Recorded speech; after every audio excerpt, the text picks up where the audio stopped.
안녕하십니까. 장우석 작가 심리상담사입니다. 저는 동료 지원과 양성교육, 자기 이해와 자기 관리 심화 과정을 집필한 장우석 작가 겸 사회복지사 심리상담사입니다. 오늘은 위기사항의 대처 방법에 대한 이야기를 나누려고 합니다. 제가 만든 교환 속에서 있는 부분을 나누면서 강의를 하려고 합니다.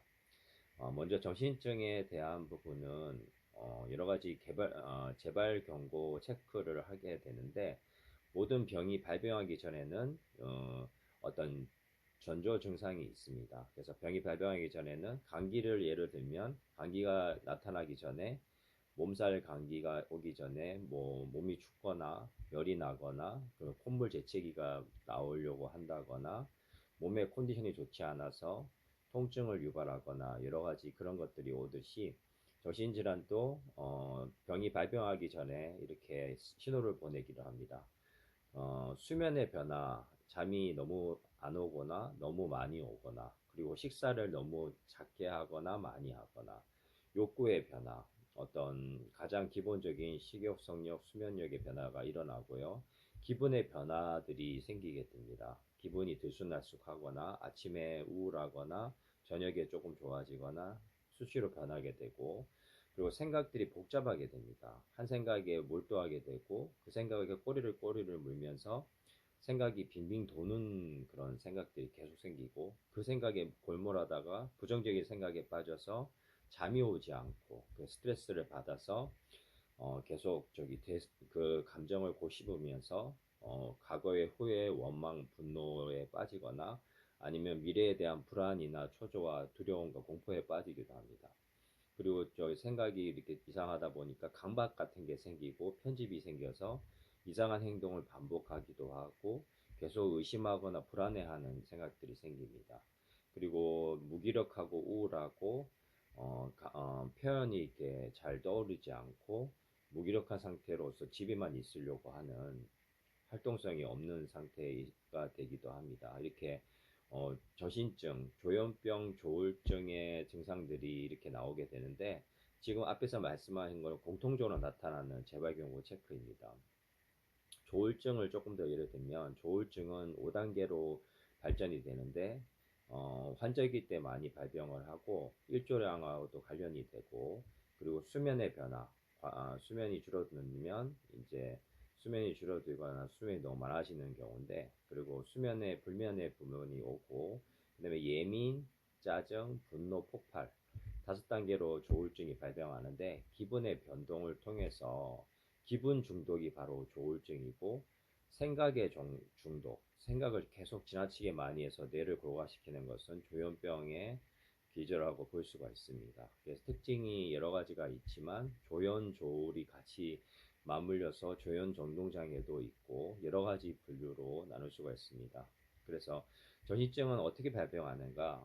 정신증은 일단은 뇌 신경전달 물질의 교란이 일어나기까지 부정적인 감정을 해소하지 못하고 그 고인물이 썩듯이 이 마음속에서 계속 감정들이 쌓이다 보면 고식게 되고, 그러면 고식다가 분노가 일어나기도 하고 예민하고 분노도 많고 또 그것에 대해서 겁도 생기고 복수심이 생기면서 계속 되씹게 되는 거죠.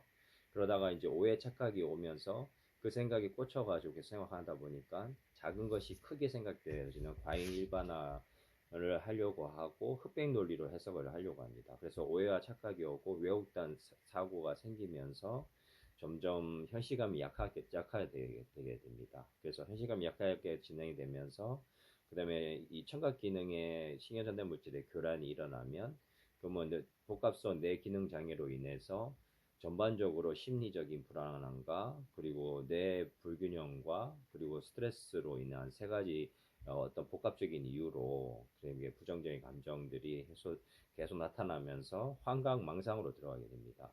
일반인들이 다 겪은 건 아니지만 이런 뇌 과부하가 걸려서 스트레스 정도 이상을 갈 때 뇌의 교란이 일어나서 뇌 신경전달 물질의 교란으로 인해서 환각망상으로 가게 되고, 환각망상을 쫓아서 들어감으로 인해서 어떤 환각이나 망상은 자기 보호 장치에 속합니다. 왜냐면 자기가 이 현실이 너무 고통스럽고 힘들면 자기만의 안 좋아하는 아지트를 만드는데 그게 뇌에서 일어나는 현상이고 그것에 가서 도피해서 자기가 그 장소에서 안전하게 있고 싶어 하지만 그게 이제 조현병으로 말하면 CCTV, 도청장치, 그리고 사람들이 나를 미행하고 나를 괴롭히고 나를 죽이려 하고 나는 특별한 사람이다. 어떤 능력을 가졌다. 이렇게 생각하는 망상으로 빠지기도 하고 누가 나를 조종하고 있다. 나를 투시하고 있다.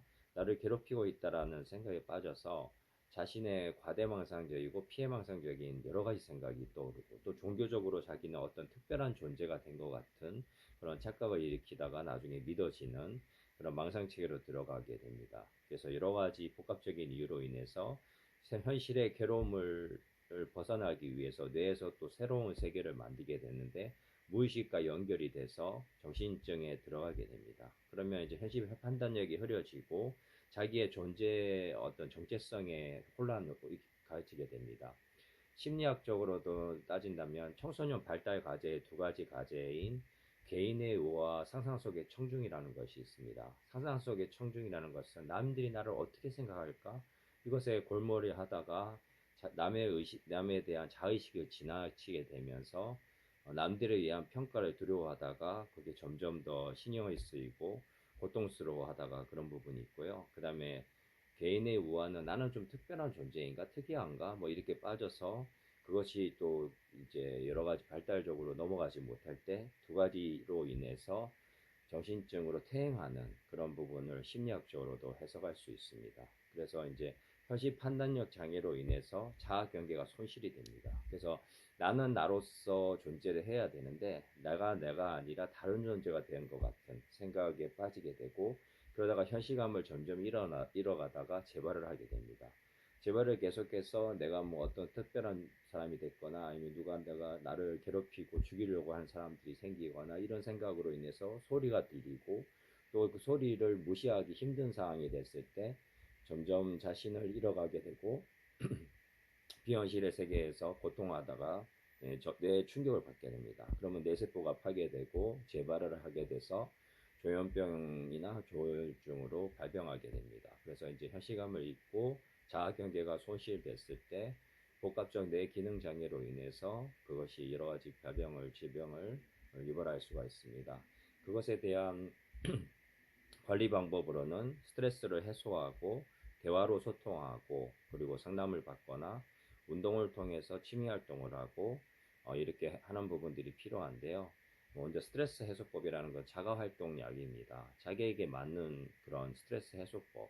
어떤 감정을 소통할 때 속이 시원한 사람이 있고 행동으로서 뭔가 실천할 때 속이 시원한 사람이 있고 그 다음에 생각으로서 뭔가 해결될 때 편안한 사람이 있습니다. 그것은 이제 머리형의 사람, 가슴형의 사람, 행동 장형의 사람이 있는데 여러 가지를 복합적으로 해서 자기에게 맞는 스트레스 해소법을 찾아야 되고 그리고 또 상담을 통해서 감정을 소통하고 자기 표현을 함으로 인해서 속이 시원한 상태를 경험할 수가 있습니다. 그래서 이런 부분들을 해 나가면서 운동을 통해서 근육을 단련하고 뇌량을 뜨겁게 하고 생각을 쉬게 하는 운동을 통해서 또 그것들을 선순환할 수 있고 머리의 생각이 단순해지는 것을 경험할 수 있고 자극에 대해서 좀 둔감해질 수 있는 약물 치료나 운동에 대한 효과가 아주 탁월하다고 볼 수가 있습니다. 그리고 삼털 삼나가 있는데 그것이 뭐냐면 이제 여러 가지 생각을 끊는 부정 생각을 끊는 하나의 자기 암시법이라고 볼 수가 있습니다. 그것은 털 생각을 스탑하는 것들을 하면서 나는 나를 사랑한다, 나 할 수 있다. 삼털 삼나라라고 이제 명칭을 했는데 그렇게 하면서 부정 감정을 끊어버리고 나는 나로서 존재하고 나를 사랑하는 마음을 갖고 그다음에 자기를 좋아하지 않음으로 인해서 또 자기를 학대하거나 비하함으로 인해서 정신증이 유발되는데 자기를 좋아하고 사랑해서 나을 수 있다. 희망을 갖는 것까지 희망 불러일으키기까지 해서 그것을 끊어버리는 작업들을 또 해나갈 수가 있습니다. 그래서 약물 치료와 더불어 삼떨삼나 그리고 상담과 소통과 스트레스 관리, 자가활동 약을 통해서 할 수 있고 또 종교적으로 또 도움을 받을 수 있는 것은 우리의 불안과 두려움, 미래에 대한 불안과 두려움과 우리의 죽음에 대한 공포, 그리고 많은 심리적인 번뇌와 그 걱정과 근심들을 어떤 불경이든 성경이든 말씀을 통해서 그것을 끊어버리는 작업을 하는 겁니다. 예를 들어서 성경의 말씀에 내 모든 염려를 주께 맡겨버려라. 주께서 책임지신다. 그리고 아무것도 염려하지 말고 모든 일에 기도와 간구와 감사함으로 하나님께 아뢰라. 모든 지각에 뛰어난 하나님의 평강이 내 마음과 생각을 지키시리라. 그리고 두려워 말라 놀라지 말라 내가 너와 함께함이니라. 그리고 사망의 음침한 골짜기에 다닐지라도 해를 두려워하지 않는 것은 주께서 함께하십니다. 이런 말씀들을 통해서 말씀을 믿고 두려움과 불안을 떨쳐버릴 수 있는 그런 비결이 있습니다. 그래서 신앙생활을 하든 종교생활을 하든 우리의 아직 일어나지 않을 예기 불안에 대한 공포를 이겨나가고 지금 이 순간에 머무르는 것입니다. 지금 여기에서 할 수 있는 것들을 하고 우리의 영역이 아니고 우리의 어떤 그런 부분이 아닌 것에 대해서는 떨쳐버릴 수 있는 그런 용기가 필요합니다. 이렇게 재발 위기의 어떤 상황에서 저신증에서 점점 나쁘게 발병하더라도 반대로 거슬러서 재발을 막고 그리고 재발 경고를 체크를 해서 수면, 식사, 욕구 변화, 기분 변화, 사고 변화, 환각, 망상, 와해된 행동과 말과 음성 증상들에 대해서 미리미리 대처를 해서 필요할 때 적시에 약물 치료의 도움을 받거나 아니면 심리적인 어떤 안정을 찾아서 미리미리 예방을 한다면 위기 상황을 대처할 수 있고 계속 예방을 하다 보면 나중에는 병이 나오고 나서 예방하는 것이 아니라 병이 걸리기 전에 미리 신호를 인식을 해서 재발공고를 체크해서 미리미리 예방을 해서 입원이나 어려움을 경험하지 않고 지역사회에 남아서 외래치료나 어떤 생활관리를 통해서 또 상담을 통해서 공동체 소통과 또 자기의 어떤 심리관리를 통해서 또 여러가지 의료적인 도움도 받아가면서 이 지역사회에서 같이 더불어 살아갈 수 있을 거라고 생각합니다. 여러분 감사하고요. 예, 제 재발경고에 대한 위기 대응 상황, 대처 사항에 대한 강의였습니다. 동요지원과 양성교육을 이제 집필해서 이렇게 활동을 하고 있는데 여러분과 이렇게 나누고 많은 사람들이 또 회복되고 치유돼서 당사자 가족들이 마음의 평안을 얻고 또 회복의 길로 나아가기를 늘 응원하겠습니다. 감사합니다. 장우석 작가 심리상담사였습니다. 감사합니다.